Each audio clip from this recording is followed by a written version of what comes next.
where the mind is without fear and the head is held high, where knowledge is free.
Class 12-এ যে বিষয়টি আজকে আলোচনা করব সেটি হলো গ্রামার।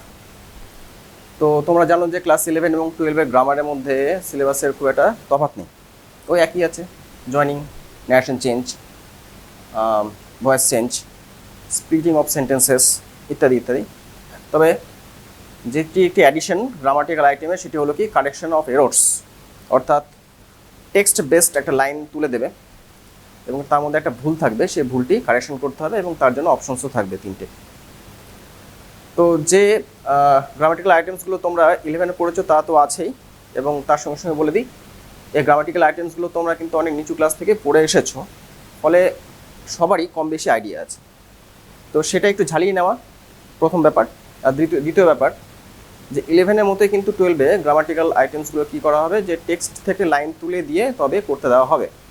ফলে এটা একটা ডিফিকাল্টি কিন্তু, যে একটা বাইরে থেকে যদি সেন্টেন্স দেওয়া যায় তাহলে এটা একরকম করা, আর টেক্সট বেসড কোনো সেন্টেন্স তুলে দেওয়া সেটা আর একরকম করা। ফলে নিয়মগুলো আমরা ভালো মতো ঝালিয়ে নিয়ে যদি আমরা টেক্সটের লাইনগুলো তুলে একটু প্র্যাকটিস করি তাহলে কিন্তু পরীক্ষার সময় কোনো অসুবিধা হওয়ার কথা নয়। তো যে গ্রামাটিক্যাল আইটেমটি আমি আজকে আলোচনা করব সেটি হলো জয়নিং অফ সেন্টেন্সেস। তো জয়নিং অফ সেন্টেন্সেস 12-এ কীভাবে আসে, ওখানে উল্লেখ করে দেয় যে কটি বাক্য দিয়ে দেওয়া হয় আলাদা আলাদা, তার পাশে উল্লেখ করে দেওয়া হয় যে সেন্টেন্সটি কোন ধরনের সেন্টেন্সে জয়নিং করতে হবে, অর্থাৎ সেটি সিম্পলে করতে হবে নাকি কমপ্লেক্সে করতে হবে নাকি কম্পাউন্ডে করতে হবে। নর্মালি কম্পাউন্ড সেন্টেন্সে জয়নিং দেয় না, তো বাকি থাকলো সিম্পল সেন্টেন্সে জয়নিং এবং কমপ্লেক্স সেন্টেন্সে জয়নিং। তো যেটা দেখা গেছে যে জয়নিং করতে গেলে দুটো সেন্টেন্স তো মিনিমাম লাগে, অনেক সময় তার অধিক সেন্টেন্স কিন্তু পরীক্ষার সময় কোশ্চেনে দিয়ে দেওয়া হয়, তখন একটু ডিফিকাল্টি ফেস করতে হয়। তবে যদি আমরা নিয়ম ধরে এগোই তাহলে কিন্তু এই ডিফিকাল্টিগুলি আমরা ফেস করব না। তো নিয়মের ব্যাপারে প্রথমে আসি। যে নিয়মগুলো তোমরা ছোট থেকে পড়ে এসেছো, 8, 9, 10 স্ট্যান্ডার্ড থেকে পড়ে এসেছো, সেটি একটু ভালো মতো আলোচনা করি। প্রথমত সিম্পল সেন্টেন্সে জয়নিংয়ের যে কথা বলা হচ্ছে, সিম্পল সেন্টেন্স সম্বন্ধে একটু আইডিয়াটা একবার ঝালিয়ে নেওয়া যাক। সিম্পল সেন্টেন্স মানে কি? সিম্পল সেন্টেন্স বা সরল বাক্য হলো সেই ধরনের বাক্য যে বাক্যে একটি সাবজেক্ট এবং একটি ফাইনাইট ভার্ব থাকবে, অর্থাৎ একটি কর্তা এবং একটি সমাপিকা ক্রিয়া থাকবে। একাধিক সমাপিকা ক্রিয়া বা ফাইনাইট ভার্ব কিন্তু থাকবে না। এটি হলো সিম্পল সেন্টেন্সের বৈশিষ্ট্য।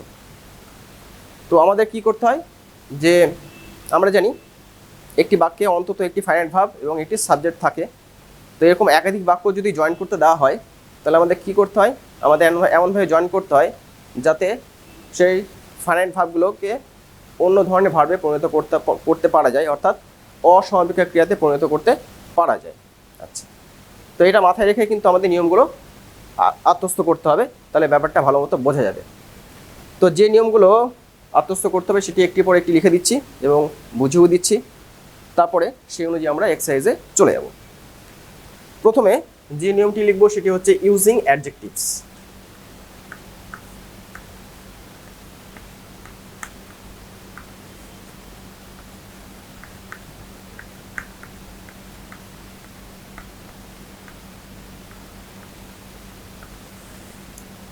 এই নিয়মটি বোঝানো হচ্ছে, যদি একটি এক্সাম্পল দিয়ে দেখানো যায় তাহলে বোঝাটা আর একটু বেশি পরিষ্কার হবে। ফলে সরাসরি এক্সাম্পলে চলে যাচ্ছি।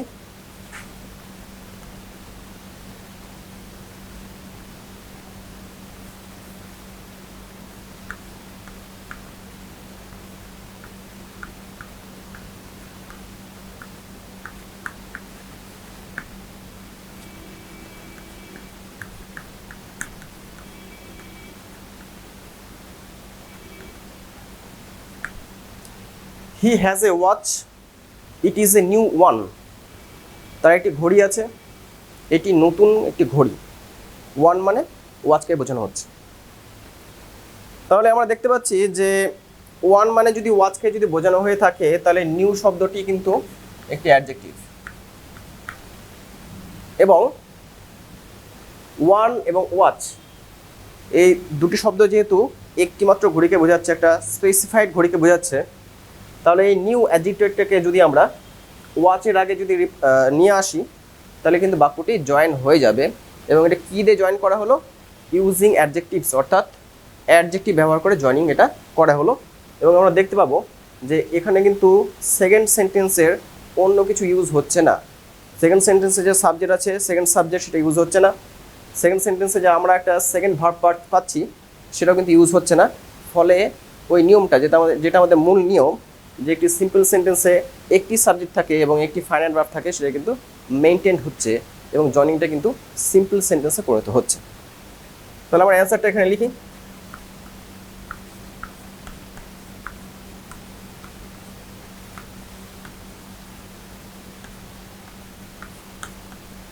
He has a new watch, এখানে সাবজেক্ট 1 নম্বর, এখানে সাবজেক্ট, আর ফাইনাল ভার্ব হচ্ছে এখানে একটাই। ফলে এটি অবধারিতভাবে একটি সিম্পল সেন্টেন্স, এই বিষয়ে কোনো সন্দেহ নেই। এই ধরনের জয়েনিং খুবই সোজা। একটু জয়েনিংয়ের যে সেন্টেন্সগুলো দেওয়া হবে কোশ্চেন হিসেবে, সেগুলো যদি ভালো করে একটু পর্যালোচনা করা যায় এবং দেখতে পাওয়া যায় যে ওর মধ্যে কোনো অ্যাডজেক্টিভ আছে নাকি, তাহলে খুব সহজেই কিন্তু এটি জয়েনিং করা যায়। পরবর্তী যে নিয়মের ক্ষেত্রে আসছি সেটি লিখে দিচ্ছি।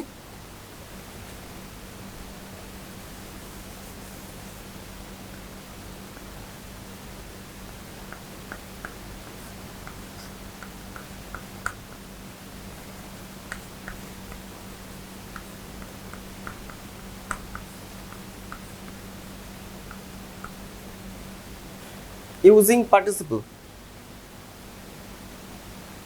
পার্টিসিপল 3 ধরনের হয়ে থাকে, সেটি আগে বলে দিই।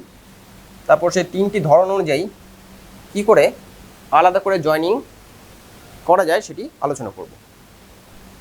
তো এই পার্টিসিপল প্রথম যে ধরনের হয়ে থাকে সেটি হলো প্রেজেন্ট পার্টিসিপল।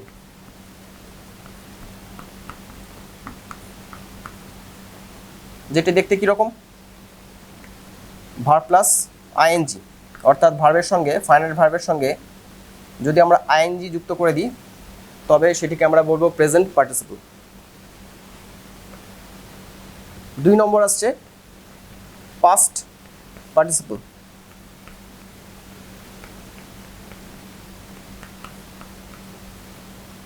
এটিকে আমরা বলে থাকি ভার্বের থার্ড ফর্ম, অর্থাৎ V3।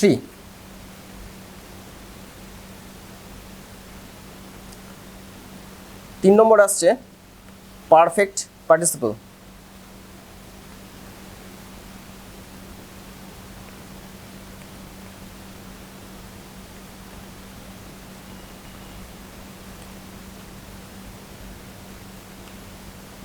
এটি কীভাবে লিখতে হয়? ভার্বের আগে হ্যাভিং দিতে হয় এবং তার সঙ্গে সঙ্গে ভার্বের মেন ভার্বের থার্ড ফর্ম করতে হয়। এই 3টে প্রসেসে কিন্তু ফাইনাল ভার্বকে চেঞ্জ করা যাবে নন ফাইনাল ভার্ব বা ইনফাইনাইট ভার্বে। প্রতিটির একটি করে উদাহরণ দিচ্ছি, তাহলে ব্যাপারটি ভালো মতো পরিষ্কার হবে তোমাদের কাছে। প্রথমে যে উদাহরণটা দিব সেটি প্রেজেন্ট পার্টিসিপল দিয়ে উদাহরণ।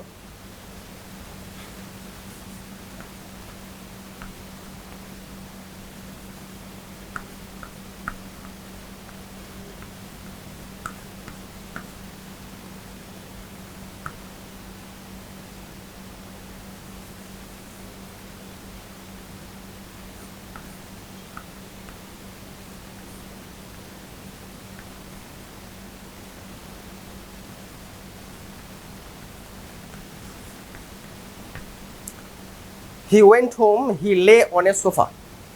সে বাড়ি গেল, সে একটা সোফাতে শুয়ে পড়লো। তো আমরা কি করে বুঝবো যে এটি প্রেজেন্ট পার্টিসিপল দিয়ে জয়েনিং করতে হবে? তার একটা ছোট ট্রিক বলে দিই। ট্রিকটা কীরকম? যখন দেখবে তোমরা যে দুটো সেন্টেন্সে একই সাবজেক্ট আছে, কি বললাম, দুটো সেন্টেন্সে একই সাবজেক্ট আছে, সেম সাবজেক্ট আছে, এবং সেই সাবজেক্টটি পরপর দুটি কাজ করছে, তাহলে কিন্তু আমরা প্রেজেন্ট পার্টিসিপল এই নিয়মটা আমরা ইউজ করতে পারবো। তাহলে এটা যদি আমরা দেখি যে হি ওয়েন্ট হোম, সে বাড়ি গেল। হি লে অন এ সোফা, সে একটি সোফাতে শুয়ে পড়ল। তাহলে একই ব্যক্তি দুটো কাজ করলো, সে বাড়ি গেল এবং সে সোফাতে শুয়ে পড়লো। এবং যদি আমরা একটু টাইমটা দেখি যে কোন কাজটা আগে হয়েছে, তাহলে আমরা দেখতে পাবো যে সে বাড়ি আগে গিয়েছে এবং তারপরে সে সোফাতে শুয়েছে। তাহলে প্রেজেন্ট পার্টিসিপল কিন্তু এই ক্ষেত্রে ইউজ করা হয় যখন সেম সাবজেক্ট পরপর দুটো কাজ করে। তাহলে এখানে যে দুটো ভার্ব আছে ওয়েন্ট আর লে, এটার সঙ্গে কোন ফর্মের সঙ্গে বা কোন ভার্বের সঙ্গে আমরা প্রেজেন্ট পার্টিসিপল ফর্মটা আমরা ইউজ করব, তারও একটা ছোট নিয়ম বা ট্রিক আছে। সেটি হলো যে সাবজেক্টটি যে কাজটি আগে করছে, সাবজেক্টটি যে কাজটি আগে করছে তার সঙ্গেই কিন্তু প্রেজেন্ট পার্টিসিপল ফর্মটা আমরা ইউজ করব। তাহলে একটু আগে আমরা দেখেছি যে সে আগে বাড়ি গিয়েছে, তারপরে সোফাতে শুয়েছে। ফলে এখানে যে ওয়েন্ট ভার্ব আছে, যার মূল ভার্ব হচ্ছে গো, গো এর পাস্ট টেন্স ওয়েন্ট, তাহলে এখানে গো এর সঙ্গে কিন্তু আইএনজি লাগাতে হবে। এখানে আবার একটা রিপিট করছি, সেটা হলো কি, গো এর সঙ্গে আইএনজি লাগাতে হবে। কেন? যে একমাত্র ফার্স্ট ফর্ম অর্থাৎ প্রেজেন্ট যে ফর্ম রয়েছে তার সঙ্গে কিন্তু আইএনজি লাগানো যায়, পাস্ট ফর্ম বা থার্ড ফর্ম এগুলোর সঙ্গে কিন্তু আইএনজি লাগানো যায় না। তাহলে এটা উত্তর কি হবে? উত্তর হবে এরকম যে গোয়িং হোম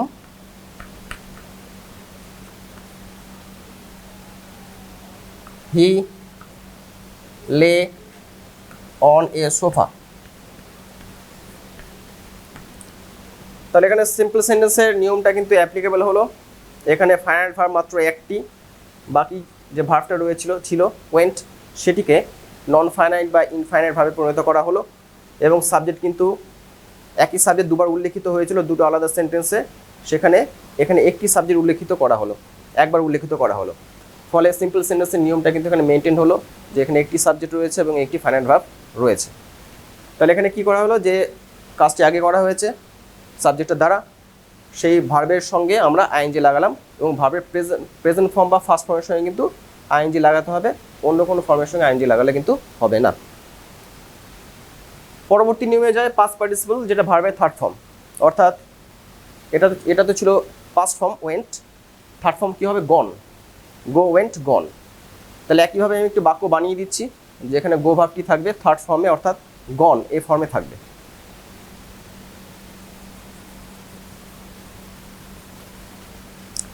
বা গন না দিয়ে অন্য একটা ভার্ব ইউজ করি যাতে এটি করতে সুবিধা হয়।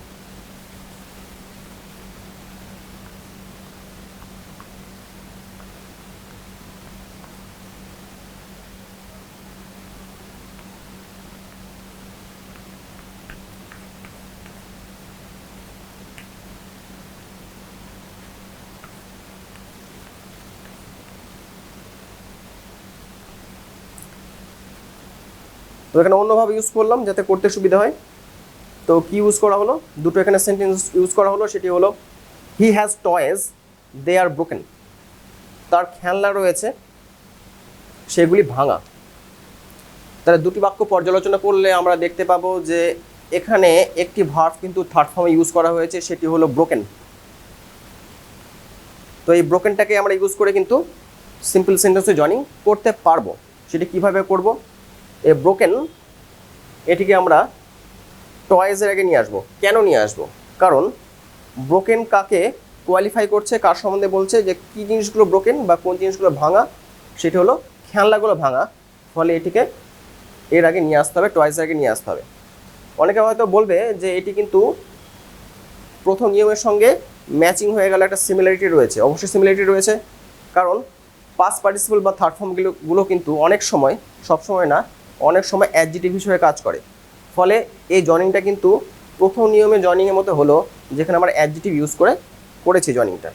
তাহলে এখানেও তাই, এখানে যে থার্ড ফর্ম ইউজ করা হয়েছে বা পাস্ট পার্টিসিপল ইউজ করা হয়েছে ভার্বের, ব্রেক ভার্বের ব্রোকেন, সেটিকে আমরা কিন্তু অ্যাডজেক্টিভ হিসেবে ব্যবহার করে জয়েনিং করছি।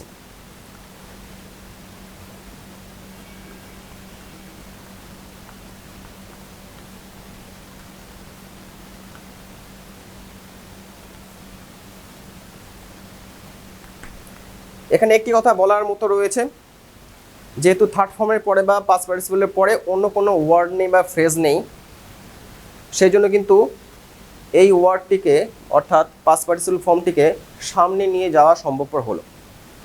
কিন্তু যদি এরপরে আরও কতগুলো শব্দ থাকতো তাহলে কিন্তু এই ব্রোকেন ওয়ার্ডটিকে অ্যাডজেক্টিভের মতো ইউজ করে সামনে নিয়ে যাওয়া যেত না।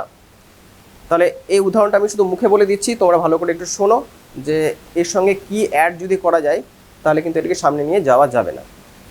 তো সেম সেন্টেন্সই রাখছি, শুধুমাত্র মুখে একটু এখানে কিছু অ্যাড করে দিচ্ছি। অর্থাৎ নতুন ধরনের সেন্টেন্স যদি থাকে, সেট অফ সেন্টেন্সেস, তাহলে কি হবে? He has toys, they are broken in the middle, এরকম যদি থাকে, they are broken in the middle.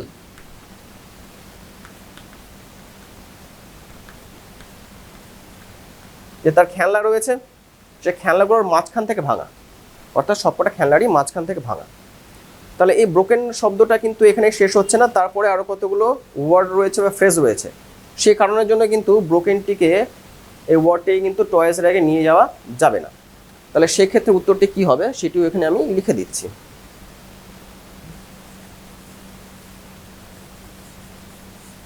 সেক্ষেত্রে উত্তরটি হবে এরকম,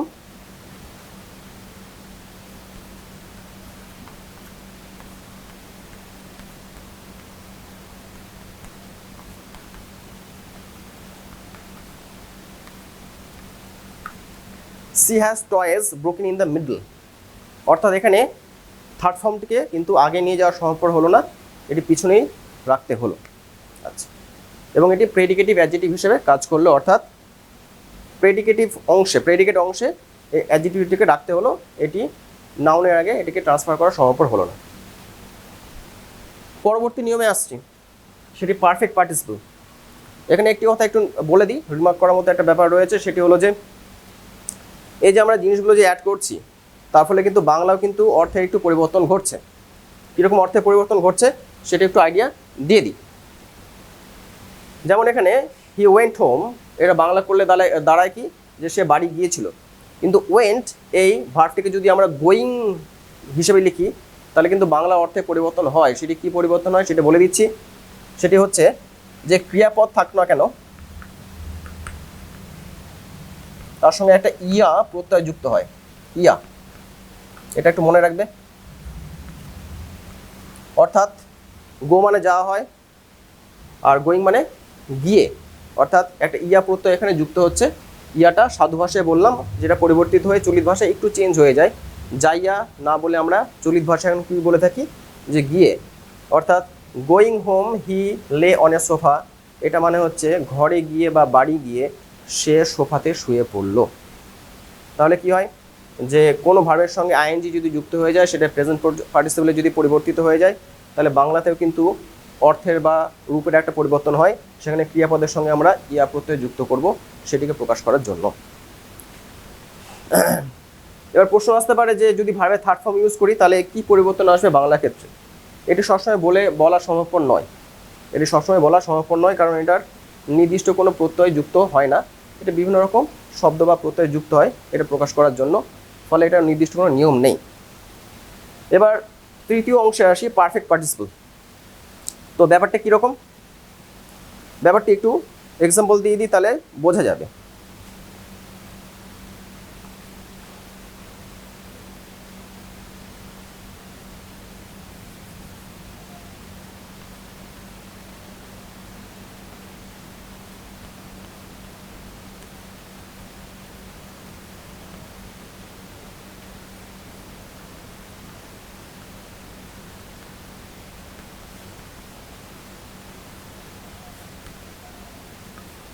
এখানে দুটো বাক্য লিখলাম।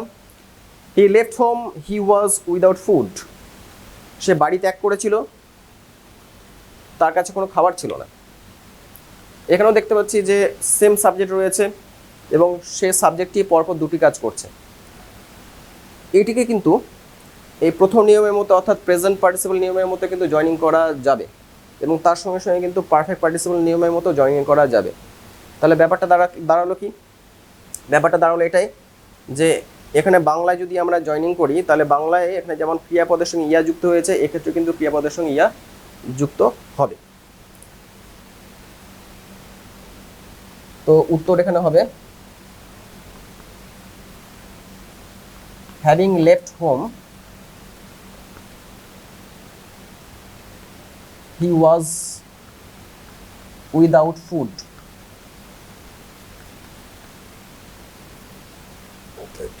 এখানেও ক্রিয়াপদের সঙ্গে একটা ইয়া প্রত্যয় যুক্ত হবে।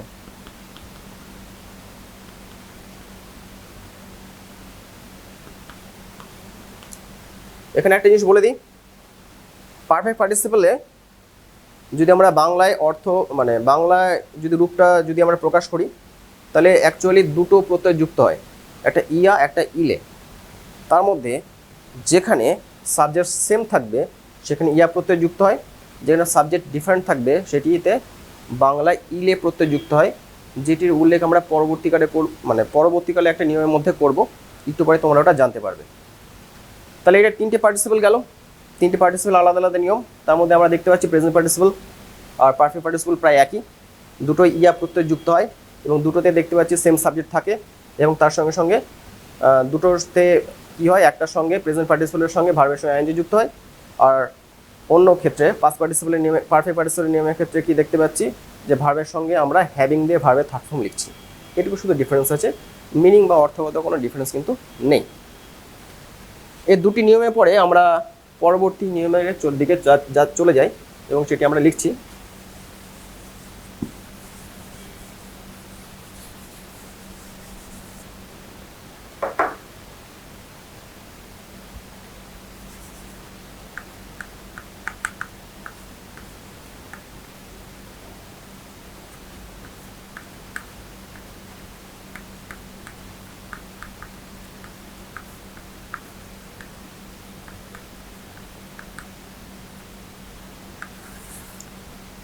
এই নাউন ফ্রেজ ইন অ্যাপোজিশন ওয়ার্ডগুলো আগে ব্যাখ্যা করে দিই, এর মানে কি, তাহলে ব্যাপারটা বুঝতে সুবিধা হবে।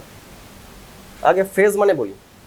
ফ্রেজ হলো হচ্ছে একটা গ্রুপ অফ ওয়ার্ডস, কতগুলো ওয়ার্ডের সমষ্টি, কিন্তু এর মধ্যে কোনো ফাইনাল ভাব থাকে না এবং সেই ওয়ার্ডটি একটি পার্সন স্পিচ হিসেবে কাজ করে। আর অ্যাপোজিশন মানে কি, অ্যাপোজিশন মানে পাশে গিয়ে বসা। তাহলে হলো কি এ নাউন ফ্রেজ, অর্থাৎ এমন কতগুলো ওয়ার্ডের সমষ্টি যেটি নাউনের মতো কাজ করবে, সেটি কারো পাশে গিয়ে বসছে। আচ্ছা, তাহলে একটা এক্সাম্পল দিলে ব্যাপারটা পরিষ্কার হবে এবং ব্যাপারটি ভীষণই সোজা বা নিয়মটি ভীষণই সোজা।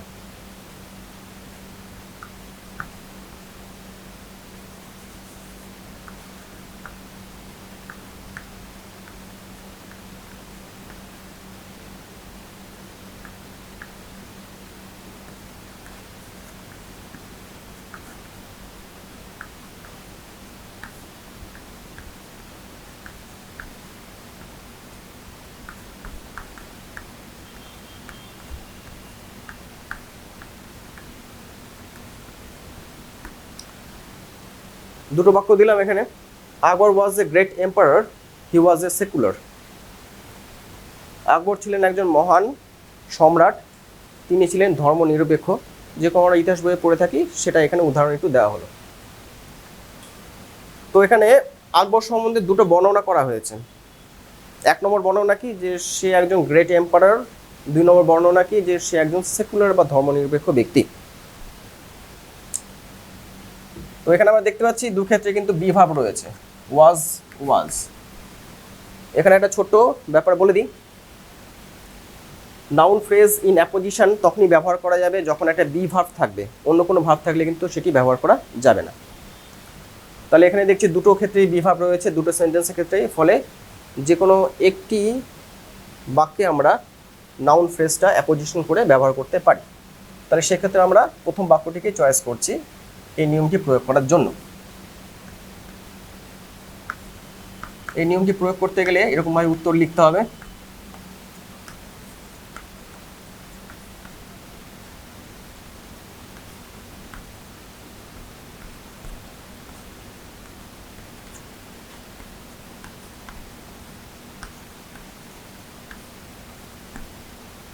আকবর, comma a great emperor, comma was a secular.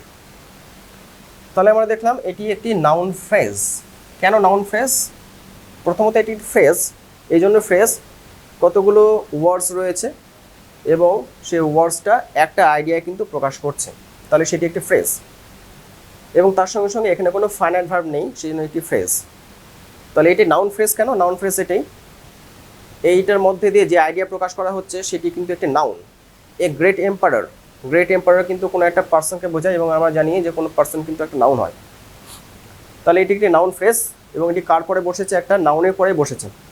তাহলে এটা হচ্ছে নিয়ম যে একটা নাউনের পরে একটা ফ্রেজ গঠন করতে হয় এবং ফ্রেজটিকে দুটি কমার মধ্যে রাখতে হয়, তাহলে কিন্তু দেখা যায় যে বি ভার্বটা একটা বাক্যের মধ্যে রয়েছে সেটি উঠে যায় এবং বাক্যটি সিম্পল সেন্টেন্সে, বাক্য দুটি সিম্পল সেন্টেন্সে জয়নিং হয়ে যায়। এটা ভীষণ সোজা। ট্রিক দুটো একটু বলে দিচ্ছি। এই নিয়মটি ইউজ করতে গেলে কী করতে হবে? বি ভার্ব থাকা যুক্ত একটা বাক্য থাকতেই হবে, অন্য কোনো ভাব থাকলে কিন্তু এই নিয়মটি অ্যাপ্লাই করা যাবে না। এবং এইটা একটা মানে ফ্রেজের মধ্যে বি ভার্বটা উঠিয়ে দিলে কিন্তু সেটি একটি নাউন ফ্রেজ হিসেবে কাজ করবে, যেটি একটা নাউন বা প্রোনাউনকে সম্বন্ধে বলার জন্য তার পাশে গিয়ে বসবে, অ্যাপোজিশন করে বসবে। এটি নিয়ম গেল 3rd নাম্বার নিয়ম। 4th নাম্বার নিয়মের ক্ষেত্রে এবার আসি।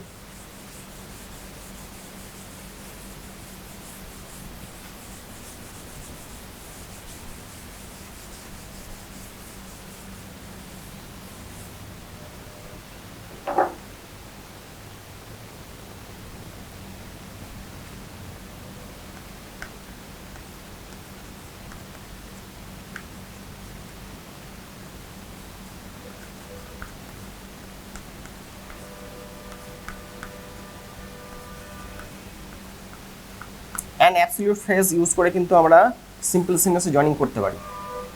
তো অ্যাবসলিউট ফ্রেজ কি তার ধারণা একটু দিয়ে দিচ্ছি। একটু আগে তোমরা পারফেক্ট পার্টিসিপল পড়েছিলে, অর্থাৎ হ্যাভিং দ্য ভার্বের থার্ড ফর্ম। ওখানে আমি বলেছিলাম যে পারফেক্ট পার্টিসিপলটাকে কিন্তু অন্য একটা নিয়মে প্রয়োগ করা যায় যেখানে প্রত্যয়টা আলাদা হয়। তো আগে যে পারফেক্ট পার্টিসিপল সেটা কী নিয়মে অ্যাপ্লাই করেছিলাম? ওখানে যে প্রত্যয়ে অ্যাপ্লাই করেছিলাম সেটা হচ্ছে ইয়া, আর অ্যাবসলিউট ফ্রেজ হিসেবে ইউজ করলে পারফেক্ট পার্টিসিপলটিকে সেটির সঙ্গে ইলে প্রত্যয় যুক্ত হয়। তো অ্যাবসলিউট ফ্রেজ কখন ইউজ করা হয়? যখন দেখা যায় যে দুটো আলাদা সেন্টেন্সে দুটো আলাদা সাবজেক্ট রয়েছে এবং সেই সাবজেক্টটিকে একটি সিম্পল সেন্টেন্সে জয়েনিং করতে হবে। এই ব্যাপারটি কঠিন হয়ে যায়। কঠিন হয়ে যায় মানে কি? এখন অবধি আমরা যে কটা এক্সাম্পল ওয়ার্কআউট করলাম সেখানে আমরা দেখলাম যে বেশিরভাগ ক্ষেত্রে কী ছিল, যে জয়েনিংয়ের জন্য যে কোশ্চেন সেটটা নিয়েছিলাম বা সেন্টেন্স সেটটা নিয়েছিলাম প্রতিটা ক্ষেত্রে সাবজেক্ট সেম ছিল। কিন্তু এখন আমরা এই প্রথম একটা উদাহরণ করতে যাচ্ছি যেখানে দুটি বাক্যে আলাদা আলাদা সাবজেক্ট রয়েছে এবং সেটিকে সিম্পলি জয়েনিং করতে গেলে কিন্তু একটি নিয়মে প্রযোজ্য, সেটি হলো অ্যাবসলিউট ফ্রেজ। এবং সেটার জন্য কী কী করতে হবে সেটা বুঝিয়ে দিচ্ছি।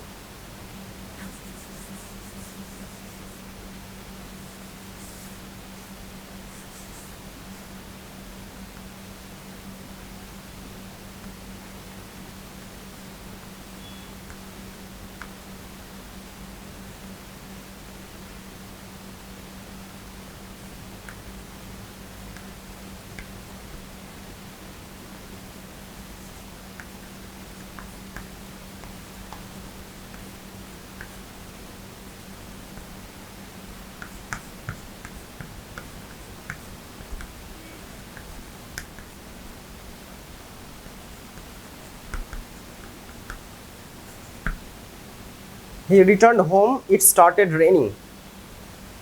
সে বাড়ি ফিরে আসলো, বৃষ্টি শুরু হয়ে গেল। তাহলে দেখছি যে এই প্রথম একটা উদাহরণ দেওয়া গেল যেখানে সাবজেক্ট দুটো সেন্টেন্সে আলাদা আলাদা রয়েছে এবং আমাদের জয়েনিং করতে কিন্তু এখানে ডিফিকাল্টি ফেস হবে যদি আমরা সিম্পল সেন্টেন্সে জয়েনিং করতে চাই বা আমাদের বলে এভাবে সিম্পল সেন্টেন্সে জয়েনিং করতে হবে। তো এরকম দুটো আলাদা সাবজেক্ট, দুটো আলাদা ডিফারেন্ট বাক্যে থাকলে কিন্তু আমরা একটাই নিয়মই প্রয়োগ করব সিম্পলি জয়েনিং করতে গেলে, সেটি হলো অ্যাবসলিউট ফ্রেজ। এবং সেটার জন্য আমাদের যে জিনিসটি কাজে লাগবে সেটি হচ্ছে কি পারফেক্ট পার্টিসিপল। কী কাজে লাগবে? পারফেক্ট পার্টিসিপল, যেটি আমরা একটু আগে পড়েছি। অর্থাৎ হ্যাভিং দিয়ে ভার্বের থার্ড ফর্ম। কিন্তু এখানে পারফেক্ট পার্টিসিপলটি একটু ডিফারেন্ট মিনিংয়ে প্রয়োগ করা হবে, সেটা পাশে লিখে দিয়েছি। ক্রিয়াপদের সঙ্গে ইলে প্রত্যয় যুক্ত করে এটি প্রয়োগ করা হবে। আগে বাংলা ব্যাপারটা একটু ভালো মতো বুঝিনি, তারপর ইংরেজি জয়েনিংয়ের ক্ষেত্রে আসছি। বাংলায় আবার বাক্য দুটি মানে বলে দিচ্ছি। সে বাড়ি ফিরে আসলো, বৃষ্টি শুরু হয়ে গেল। তার বাংলা যদি আমাদের জয়েনিং করতে দেওয়া হতো তাহলে আমরা কি বলতাম, সে বাড়ি ফিরে আসলে বৃষ্টি শুরু হয়ে গেল, এটা আমরা বলতাম যদি আমাদের সিম্পল সেন্টেন্স জয়েনিং করতে বলা হতো। তাহলে সে বাড়ি ফিরে আসলে একটু ভালো মতো যদি আমরা লক্ষ্য করি তাহলে দেখতে পাবো যে আসা এ ক্রিয়াপদের সঙ্গে একটা ইলে প্রত্যয় যুক্ত হয়েছে, অর্থাৎ ইলে, এবং তার জন্য কিন্তু আমরা পারফেক্ট পার্টিসিপেলটা এখানে ইউজ করব, একটু ডিফারেন্টভাবে ইউজ করব। তাহলে সেই ডিফারেন্ট ব্যাপারটা কীরকম, এখানে কিন্তু যেহেতু দুটো আলাদা সাবজেক্ট আছে, ফলে কোনো সাবজেক্টকে আমরা ইগনোর করতে পারবো না এবং কোনো সাবজেক্টকে কমন হিসেবে নিয়ে পরে লিখতে পারবো না। দুটি সাবজেক্টকে একই পজিশনে রেখে কিন্তু আমাদের জয়েনিংটা করতে হবে। তাহলে এখানে হি দিয়ে আমরা কিন্তু স্টার্ট করব জয়েনিংটা, এবং স্টার্ট করার পরে কি করব, যে সে বাড়ি ফিরে আসলে বৃষ্টি শুরু হলো, তাহলে ইলে এই প্রত্যয়টা কার সঙ্গে যুক্ত হচ্ছে, এই রিটার্ন ভার্বটার সঙ্গে যুক্ত হচ্ছে বা ফিরে আসা ভার্বের সঙ্গে যুক্ত হচ্ছে, ক্রিয়াপদের সঙ্গে যুক্ত হচ্ছে, ফলে এটির সঙ্গে কিন্তু আমরা পারফেক্ট পার্টিসিপেলটা ইউজ করব। তাহলে এখানে অ্যান্সার হবে হি হ্যাভিং রিটার্নড হোম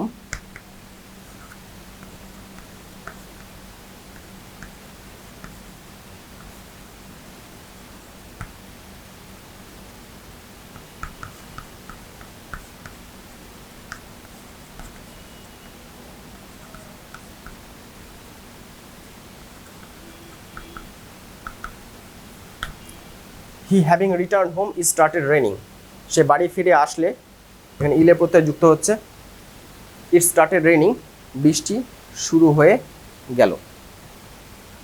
তো এটাই মোস্ট ইম্পর্ট্যান্ট আমার মনে হয়, কারণ এই নিয়মে করতে গেলে আমি দেখেছি যে ছাত্রছাত্রীদের একটু অসুবিধা হয়, ফলে মনে রাখবে, বারবার করে বলছি যে যখন দেখবে জয়েনিং সিম্পলে করতে দিয়েছে অথচ সেন্টেন্স দুটোর কিন্তু সাবজেক্ট আলাদা, তখনই কিন্তু এই নিয়মটা তোমরা প্রয়োগ করবে। আর অন্যান্য নিয়মগুলো কিন্তু দেখা যায় যে এই ধরনের বাক্য থাকে না যেখানে সাবজেক্ট দুটি আলাদা থাকে। আচ্ছা, এরপরে আরও দুটো নিয়ম রয়েছে, সেটা আমরা এক এক করে আসছি।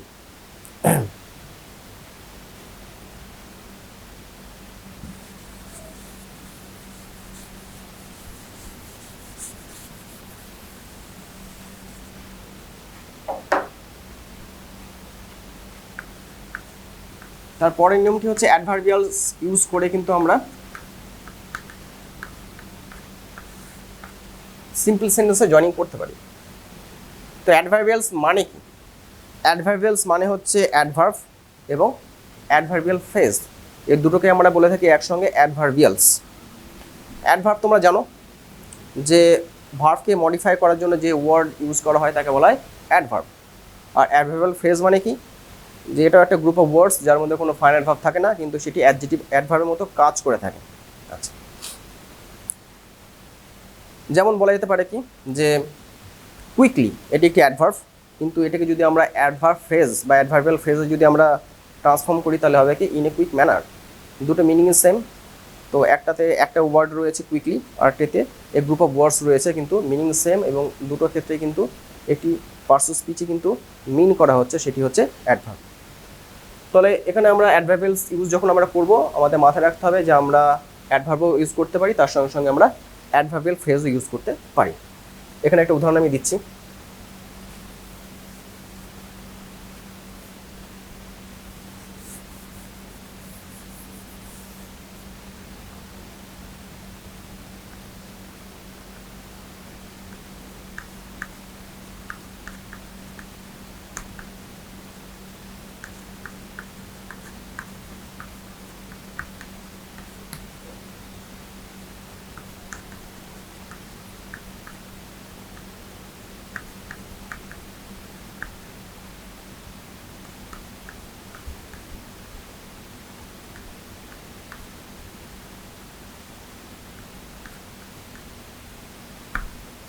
The train pulled into the station. It was slow. ট্রেনটি স্টেশনে প্রবেশ করলো, এটি গতিতে ধীর ছিল। তো এই বাক্য দুটোকে যদি আমরা অ্যাডভার্বিয়াল ইউজ করে যদি আমরা জয়েনিং করতে চাই তাহলে দুটো উত্তর হবে, একটা উত্তর হবে অ্যাডভার্ব ইউজ করে, আর একটা উত্তর হবে অ্যাডভার্বিয়াল ফ্রেজ ইউজ করে। দুটো উত্তর এখানে বলে দিচ্ছি।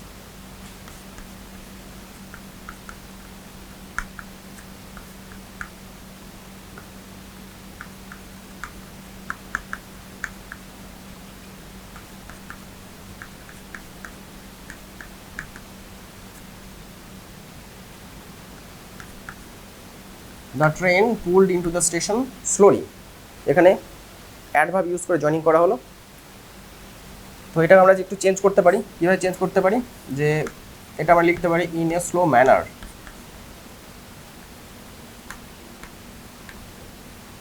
তাহলে এখানে যেটি ইউজ করা হলো সেটি একটি ফ্রেজ এবং অ্যাডভার্বিয়াল ফ্রেজ।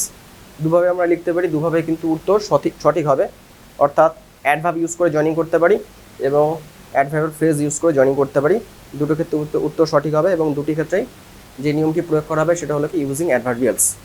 তো প্রতিটা যে বাক্য লিখছি একটু নোট করে ভালো মতো দেখবে যে প্রতিটা বাক্যের ক্ষেত্রে বা সেন্টেন্সের ক্ষেত্রে যেগুলো জয়েন্ট হয়ে আসছে প্রতিটা ক্ষেত্রে কিন্তু সাবজেক্ট একটাই, শুধু একটা ক্ষেত্রে দুটো সাবজেক্ট ছিল যেখানে আমরা অ্যাবসলিউট ফ্রেজ ইউজ করেছিলাম। এবং প্রতিটা ক্ষেত্রে কিন্তু ফাইনাইট ভার্ব একটা। কটা? ফাইনাইট ভার্ব হচ্ছে একটা। তো যখন জয়েনিং করবে সিম্পল সেন্টেন্সে এই ব্যাপারটি একটু চেক করে নেবে যে ফাইনাইট ভার্ব একটা আছে কি নাকি নেই। যদি একটা থাকে ফাইনাইট ভার্ব তখনই কিন্তু মোটামুটি নিশ্চিত হবে যে তোমাদের জয়েনিং সঠিক হয়েছে, সিম্পল সেন্টেন্সে জয়েনিংটা সঠিক হয়েছে। তো এটুকু আলোচনা করার পরে আরেকটা নিয়ম বাকি থাকে, সেটি আমরা এখন লিখছি। পরবর্তী যে নিয়ম অর্থাৎ লাস্ট নিয়ম সেটি আলোচনা করছি। এখানে কি লেখা আছে? Preposition with a noun or জিরান্ড। তোমাদের প্রিপোজিশন সম্বন্ধে আইডিয়া আছে, নাউন সম্বন্ধে আইডিয়া আছে, কিন্তু জিরান্ডটা একটু বলে দেওয়া দরকার বলে আমার মনে হয়। তো জিরান্ড কি? জিরান্ড হচ্ছে ভার্বের সঙ্গে আইএনজি যুক্ত করলে সেটি জিরান্ড হয়। তো এখানে হয়তো প্রশ্ন তোমরা করতেই পারো যে এর আগে তো তোমাদের দেখানো হয়েছে যে ভার্বের সঙ্গে আইএনজি যুক্ত করা হয়েছে, তবে সেটিকে তো জিরান্ড বলা হয়নি। একদম ঠিক কথা। ভার্বের সঙ্গে আইএনজি যুক্ত করলে যে সেটি জিরান্ড হবে সেটি নয়। ভার্বের সঙ্গে আইএনজি যুক্ত করে সেটি যদি নাউনের মতো কাজ করে তখন সেটিকে বলা হবে জিরান্ড। অর্থাৎ ভার্ব প্লাস আইএনজি এর ফর্মটা যদি নাউনের মতো কোনো সেন্টেন্সের সাবজেক্ট হিসাবে, কোনো সেন্টেন্সের ভার্বের অবজেক্ট হিসাবে, কোনো প্রিপোজিশনের অবজেক্ট হিসেবে বসে এবং আরও দু একটা জায়গায় বসে যেটা এখানে আলোচনা করছি না, তাহলে সেটিকে আমরা জিরান্ড বলতে পারি।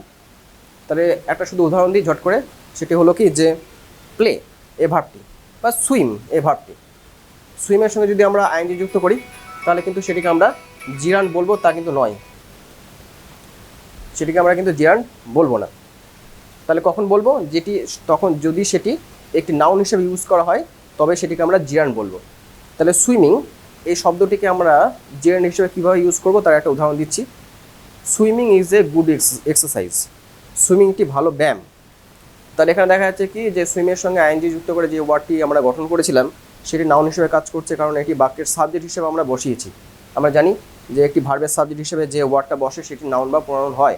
তাহলে এখানে সুইমিং একটি নাউন হিসেবে আমরা ইউজ করছি, সেই জন্য এটি জিরান্ড। বা কেউ যদি বলে আই লাভ সুইমিং, অর্থাৎ আমি সুইমিং ভালোবাসি, সাঁতার ভালোবাসি, তাহলে দেখা যাচ্ছে কি সুইমিং যে শব্দটি এখানে আমরা ব্যবহার করছি সেটি লাভ এই ভার্বের অবজেক্ট হিসেবে কাজ করছে, ফলে এটি একটি জিরান্ড হিসেবে কাজ করছে। এর সামান্য ধারণা দিলাম যাতে এটি করতে একটু সুবিধা হয়। তাহলে এখানে বলেছি কি যে জিরান্ডের আগে আমরা একটা প্রিপোজিশন বসাবো অথবা নাউনের আগে একটা আমরা প্রিপোজিশন বসাবো। আমরা এখানে দুটো উদাহরণ দিয়ে ব্যাপারটা পরিষ্কার করে বুঝিয়ে দিচ্ছি। 1 নম্বর উদাহরণ, he is ill,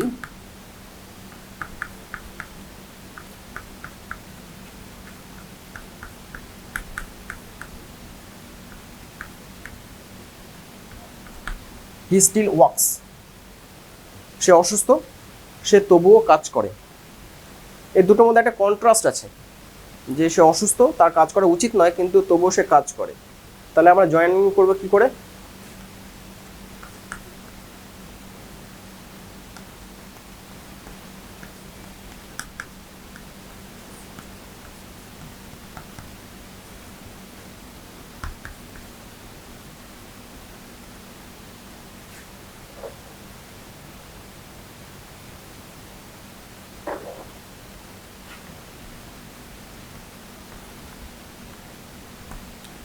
in spite of being ill he works. তাহলে এখানে জিরান্ড গেল কোথায়? জিরান্ড হচ্ছে এটা, যেখানে ভার্বের সঙ্গে আমরা কি করলাম? আইএনজি যুক্ত করলাম। এবং আমরা দেখতে পাচ্ছি কি যে এটার আগে কী রয়েছে? একটা প্রিপোজিশন রয়েছে। কি রয়েছে? প্রিপোজিশন। এখানে এটি কম্পাউন্ড প্রিপোজিশন ইউজ করা হয়েছে। তাহলে এখানে আমাদের যে হেডিংটা দেওয়া হয়েছিল যে প্রিপোজিশন ইউজ করতে হবে জিরান্ডের আগে বা জিরান্ডের সঙ্গে, সেটা আমরা ইউজ করলাম।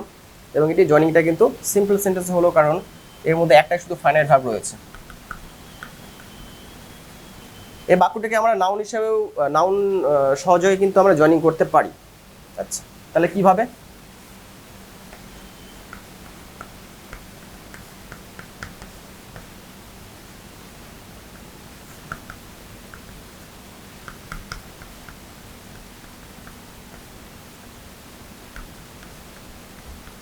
In spite of his illness he works, এটা একটা প্রিপোজিশন আগে বলেছি। ইলনেসটা হচ্ছে নাউন, ইলের নাউন ফর্ম হচ্ছে ইলনেস, তারপর যা আছে আছে একই রকমই আছে। তো এখানে দেখা গেল কি এটা আমরা জিয়ার্ন ভার্বের সঙ্গে আইএনজি যুক্ত করে জিয়ার্ন ইউজ করে কিন্তু এটা জয়েনিং করেছি, কিন্তু পরবর্তী যে জয়েনিংটা করলাম যেটি মিনিং প্রায় সেম, সেখানে আমরা কি করেছি, এই যে অ্যাডজেক্টিভ রয়েছে সেই অ্যাডজেক্টিভটাকে আমরা নাউনে পরিণত করে জয়েনিং করেছি। তাহলে এভাবে দেখা গেল কি যে প্রিপোজিশনের পরে আমরা জিয়ার্ন বা নাউন ব্যবহার করে কিন্তু জয়েনিং করতে পারি, এবং যে সেন্টেন্সগুলো জয়েন্ট হবে সেটি একটি সিম্পল সেন্টেন্সে পরিণত হচ্ছে, কারণ তাতে ফাইনাইট ভার্বের সংখ্যা কিন্তু মাত্র একটি, ফলে এগুলো সবই সিম্পল সেন্টেন্স। এই গেল পুরো ব্যাপারটি। এখন যখন তোমাদের জয়েনিং করতে দেবে এবং পাশে লিখে দেবে যে সিম্পল সেন্টেন্সে জয়েনিং করতে হবে, তখন একটা ডিফিকাল্টি তোমরা ফেস করবে, যে এই যে নিয়মগুলো তোমরা শিখলে, মোটামুটি 6টা নিয়ম শিখলে এবং তার সঙ্গে সঙ্গে একটা জায়গায় কতগুলো সাব রুলস বা কতগুলো উপনিয়মগুলো শিখেছো, তো এইসব নিয়মের মধ্যে কোনটা তোমরা অ্যাপ্লাই করবে, এটা তোমাদের সমস্যা হতে পারে। এক্ষেত্রে বলে দিই যে অনেক সময় দেখতে পাওয়া যায় যে যে বাক্যগুলো দেবে জয়েন করতে, সেটি একাধিক নিয়মে জয়েন করা যাবে সিম্পল সেন্টেন্সে, ফলে তাদের মধ্যে যে কোনো একটা তোমরা চয়েস করো তাহলেই হবে। বা তোমরা একটু ভাববে যে যে 6টি নিয়ম শেখানো হলো, সেই 6টি নিয়মের মধ্যে কোন নিয়মটা এখানে অ্যাপ্লিকেবল হবে, ফলে যেটি অ্যাপ্লিকেবল হবে সেটা দিয়ে করবে। তার জন্য একটু ভাবার দরকার রয়েছে, তাহলে ব্যাপারগুলো কিন্তু পরিষ্কার হয়ে যায়। তো সিম্পল সেন্টেন্সে জয়েনিংয়ের নিয়ম শেখানো হলো। এবার যেটা পরবর্তী ধাপে যাব সেটি হলো কি, একটু আগে যেটা ক্লাস শুরুর আগে আমি বলে দিয়েছিলাম যে তোমাদের যেগুলো সেন্টেন্স জয়েনিং করতে দেবে সব সেন্টেন্সে কিন্তু টেক্সট থেকে লাইন তুলে তুলে দেবে। ফলে এখন আমরা যেটা করব সেটা হলো কি, যে সেই উদাহরণস্বরূপ কতগুলো টেক্সট বেসড লাইন বা টেক্সট থেকে তুলে নেওয়া লাইন, পিকড আউট লাইন কিন্তু আমরা এখানে লিখব। লিখে উত্তরগুলো যে আমি লিখে দেবো তা নয়, যেটা আমি করব যে পাশে পাশে হয়তো নিয়মগুলো লিখব, সেই নিয়মগুলো অনুযায়ী কিন্তু তোমরা বাড়িতে একটু প্র্যাকটিস করবে। আশা করি পারা যাবে, যেভাবে নিয়মগুলো শেখানো হয়েছে এবং তোমরা আগে এগুলোর সম্বন্ধে ধারণা রয়েছে। ফলে এই নিয়মটা যদি আমি পাশাপাশি লিখি যে এই সেন্টেন্সগুলো জয়েনিং করতে গেলে এই নিয়মটা অ্যাপ্লাই করতে হবে, তাহলে কিন্তু তোমরা বাড়িতে ব্যাপারগুলো পেরে যাবে বা এক্সাম্পলগুলো ওয়ার্কআউট তোমরা করতে পারবে। সেই নিয়মগুলো আমি একটু লিখে দিচ্ছি।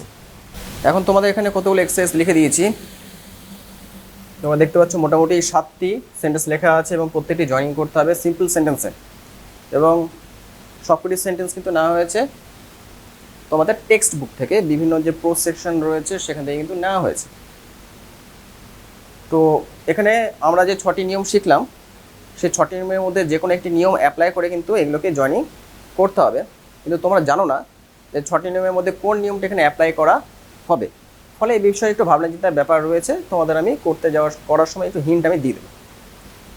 এখানে প্রথম যে সেন্টেন্সটি রয়েছে সেটি কি, they call their goodbyes, the train pulled out of the station. এটি দুটি বাক্য।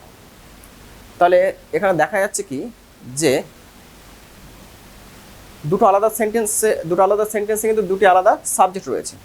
তাহলে তোমরা নিশ্চয়ই মনে আছে তোমাদের যে সিম্পলি জয়েনিং করতে গেলে দুটি আলাদা সেন্টেন্সে যদি দুটি আলাদা সাবজেক্ট থাকে, তাহলে একটি নিয়ম পার্টিকুলারলি মেনশন করে দিয়েছিলাম, সেই নিয়মটি কিন্তু এখানে অ্যাপ্লাই করতে হবে, সেটি কি অ্যাবসলিউট ফ্রেজ। তাহলে অ্যান্সার কী হবে, they having call their goodbyes, the train pulled out of the station. আমি কিন্তু উত্তরটি লিখে দিচ্ছি না, মুখে বলে দিচ্ছি, তার সঙ্গে সঙ্গে কোন নিয়ম অ্যাপ্লাই করে এটি জয়েনিং করা হলো সেটি আমি পাশে লিখে দিচ্ছি। এটি অ্যাবসলিউট ফ্রেজ, এই নিয়মটি অ্যাপ্লাই করে কিন্তু জয়েনিং করা হলো। সেকেন্ড ওয়ানে আসি, I said it, I called on my memories. এটা টেক্সট থেকে তুলে নেওয়া লাইন দুটো। এখানে আমরা দেখতে পাচ্ছি যে দুটো আলাদা সেন্টেন্সে দুটি আলাদা সাবজেক্ট রয়েছে, দুটি আলাদা যে সাবজেক্ট রয়েছে সেটি কিন্তু একই সাবজেক্ট অ্যাকচুয়ালি, আই। ফলে উপরের নিয়ম অ্যাপ্লাই কিন্তু করা যাবে না। তাহলে কোনটি করতে হবে, এখানে আমরা আরও দেখতে পাচ্ছি যে এই সেম সাবজেক্টে কিন্তু পরপর দুটি কাজ করছে। I said it, I called on my memories. আমি এটা বললাম, আমি আমার স্মৃতিগুলো স্মরণ করলাম। এখানে দেখতে পাওয়া যাচ্ছে যে সেন্টেন্সটি পরে লেখা হয়েছে সেই কাজটি কিন্তু আগে করা হয়েছে। তো এটা হতেই পারে, মানে প্রথম যে কাজটি করা হবে, সাবজেক্ট যে কাজটি করবে সেটি যে সবসময় প্রথমেই লেখা হবে তার কিন্তু কোনো মানে নেই। এটা আমাদের সেন্টেন্স পড়ার পরে বুঝতে হবে যে কোন কাজটি সাবজেক্ট আগে করেছে আর কোন কাজটি সাবজেক্ট পরে করেছে। ফলে আমরা দেখতে পাচ্ছি যে এখানে কিন্তু যে কাজটি পরে করা হয়েছে সেটি হলো এটি, প্রথমে যেটি লেখা আছে। যে কাজটি আগে করা হয়েছে সেটি হচ্ছে এখানে লেখা আছে। তাহলে আমাদের নিয়ম কি? এখানে নিয়ম হচ্ছে প্রেজেন্ট পার্টিসিপল, অর্থাৎ প্রথমে হওয়া কাজটির সঙ্গে ভার্বের সঙ্গে আমরা আইএনজি যুক্ত করে এখানে জয়েনিং করব, যেহেতু সেম সাবজেক্ট আছে এবং সেই সাবজেক্ট পরপর দুটি কাজ করছে। তাহলে অ্যান্সার বলে দিচ্ছি, calling on my memories I said ইট। তাহলে যে নিয়মটা এখানে অ্যাপ্লাই করা হলো সেটি হলো প্রেজেন্ট পার্টিসিপল।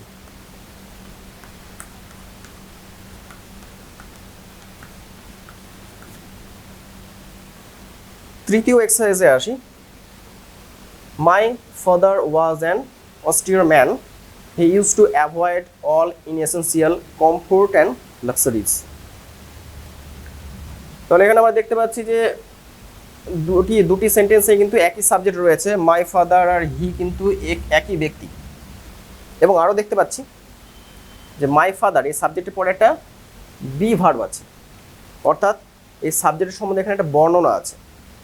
তাহলে বলে দিয়েছিলাম, মনে আছে নিশ্চয়ই, যে এরকম একটা বি ভার্ব থাকলে কিন্তু আমরা কোন নিয়মটা অ্যাপ্লাই করতে পারি, যে a noun phrase in apposition, এটা আমরা অ্যাপ্লাই করতে পারি।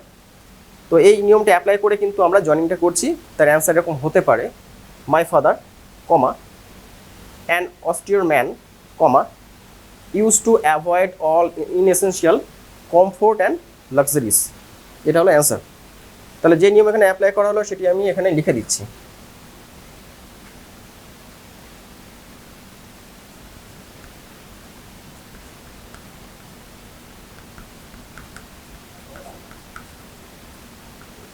a noun phrase in apposition.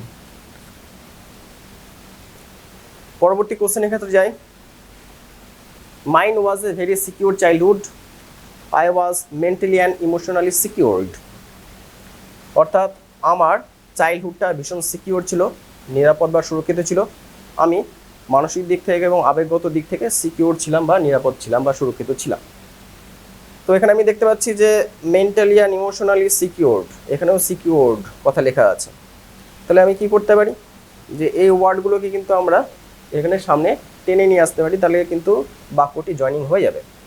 তাহলে আমরা কি লিখতে পারি, যে mind was a very mentally and emotionally secured. এই ওয়ার্ড দুটিকে আমরা কিন্তু সামনে নিয়ে যাচ্ছি। কিন্তু এখানে একটা কথা বলার আছে, যে মেন্টালি অ্যান্ড ইমোশনালি এই দুটি ওয়ার্ড কিন্তু অ্যাডভার্ব। আমরা কি পড়েছিলাম, যে অ্যাডজেক্টিভটাকে আমরা সামনে নিয়ে গিয়ে কিন্তু জয়েনিং করব। কিন্তু এখানে আমরা যে বাক্য পেলাম সেখানে দেখা গেল কি, যে এখানে কিন্তু কি রয়েছে, দুটো অ্যাডভার্ব রয়েছে। তাতে কি হয়েছে, অ্যাডভার্ব দুটোই আমরা সামনে টেনে নিয়ে গিয়ে কিন্তু জয়েনিং করব, আর কোনো ওয়ার্ড লিখতে হবে না। তাহলে উত্তরটা আবার বলে দিচ্ছি, mind was a very mentally and emotionally secure childhood. এটা গেল। তাহলে এটা আমরা কি ইউজ করলাম, এখানে আমরা লিখবো ইউজিং অ্যাডজেক্টিভ। এখানে তো অ্যাডজেক্টিভ ইউজ করা হলো না, সেজন্য আমি এখানে অ্যাডভার্ব কথাটাও লিখে দিলাম। পরবর্তী কোশ্চেনের ক্ষেত্রে আসছি। He owned a small coconut grove. After the namaz he use to walk down to that grove. এখানেও দেখতে পাচ্ছি যে দুটো আলাদা সাবজেক্টে, দুটো আলাদা সেন্টেন্সে কিন্তু দুটো আলাদা সাবজেক্ট রয়েছে, উই আর হি। তাহলে প্রশ্ন আসতে পারে, এটা কি তাহলে অ্যাবসলিউট ফ্রেজ দেওয়া হবে নাকি অন্য কিছু নিয়ম দেওয়া হবে, কারণ সাবজেক্ট দুটো কিন্তু আলাদা রয়েছে। তো বাক্যটা একটু ভালো করে পড়লে আমরা বুঝতে পারবো যে এটি একটু অন্যরকম নিয়ম দিয়ে হচ্ছে। সেটি হলো কি, যে পাস্ট পার্টিসিপল বা ভার্বের থার্ড ফর্ম। তাহলে সেটা কি হবে, after the namaz he use to walk down to that grove, to that small coconut grove owned by আস।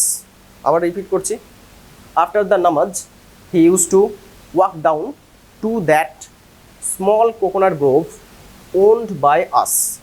এখানে own, এই যে owned করা হলো সেটি করা হলো ভার্বের থার্ড ফর্ম হিসাবে, ফলে এটি পাস্ট পার্টিসিপল, এটা ইউজ করে কিন্তু জয়েনিং করা এখানে হলো। তাহলে আমরা এখানে লিখতে পাচ্ছি যে পাস্ট পার্টিসিপল। এই নিয়ম অ্যাপ্লাই এখানে করা হলো। পরবর্তী কোশ্চেনের ক্ষেত্রে যাচ্ছি। 6 নম্বর প্রশ্ন, the boy struggled, the woman did not release him. এই বাক্য দুটো যে ডিটো যে টেক্সটের মধ্যে আছে তা নয়, একটু হালকা চেঞ্জ করা হয়েছে। তো এখানে কি বাক্য রয়েছে? দুটো আলাদা বাক্য যে রয়েছে তাতে দুটো আলাদা সাবজেক্ট রয়েছে। তো অলরেডি আমরা অ্যাবসলিউট ফ্রেজ দিয়ে করে নিয়েছি এবং এটা অ্যাবসলিউট ফ্রেজ দিয়ে করা যেতেই পারে, কিন্তু চেষ্টা করবো যাতে অন্য কোনো নিয়ম দিয়ে যদি হয় তো করা যাবে। তো এটা বাক্যটা পড়লে কিন্তু আমরা দেখতে পাচ্ছি এর মধ্যে একটা কন্ট্রাস্ট আছে। কি আছে? কন্ট্রাস্ট, বৈপরীত্য রয়েছে। যে বালকটি বেশ ঝটফট করছিল বা ছাড়িয়ে নেওয়ার চেষ্টা করছিল, কিন্তু ওম্যানটি তাকে রিলিজ করলো না, তাকে ছেড়ে দিল না। দুটোর মধ্যে একটা কন্ট্রাস্ট রয়েছে। তাহলে আমরা ভাবতেই পারি যে এটা আমরা জিরান দিয়ে করবো, যার আগে একটা আমরা প্রিপোজিশন বসাবো, বা একটা নাউন দিয়ে করবো, যার আগে আমরা প্রিপোজিশন বসাবো। তাহলে সেটি কী হবে? In spite of the boy's struggle, in spite of the boy's struggle the woman did not release him. এটা হলো অ্যান্সার। এবং সেটা কি ইউজ করা হলো, কোন নিয়ম ইউজ করা হলো? Using a noun, using preposition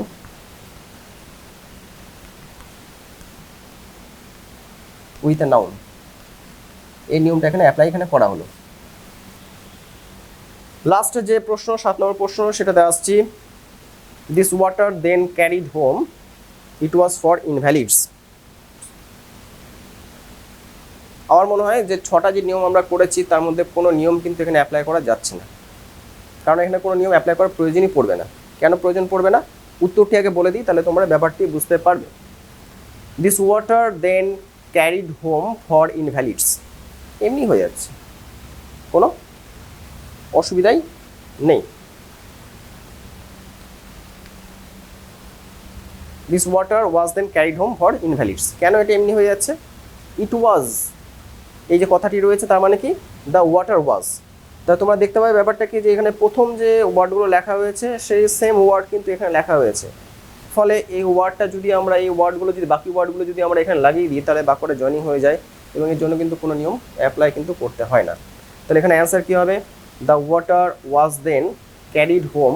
এগুলো লেখার দরকার নেই, কারণ এখানে অলরেডি লেখা দেওয়া আছে, রিপিটেশন আছে এই ওয়ার্ডটা, এই দুটো ওয়ার্ড। ফলে ফর ইনভ্যালিডস যদি আমরা এর পাশে লিখে দিই তাহলে এখানে উত্তরটি হয়ে যাচ্ছে। তো আজকের মতো সিম্পল সেন্টেন্সে জয়েনিংয়ের ক্লাস এখানে শেষ হলো।